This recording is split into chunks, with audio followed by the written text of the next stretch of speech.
Ola, son Rodrigo de Ferraxe de Prata, reutilizo baixelas rotas que teñen algunha tara ou desparexadas e fago xoiería con eses trociños.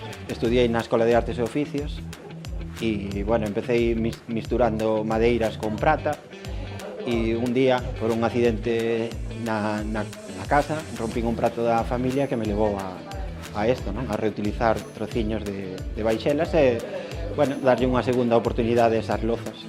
Unha vez rematado no Mestre Mateo, empecé a traballar nun taller de xoiería. Estuve un ano e medio traballando nun taller en Santiago, pero, bueno, vía moi complexo montar o meu taller pola miña conta, non? Entón, deixeino porque, bueno, era complicado e cambiei-me ao audiovisual. Estuve 8 anos traballando no audiovisual e tiña a xoiería como un hobby. O meu hobby, pois, ao final, conseguín convertilo nun oficio, no meu oficio.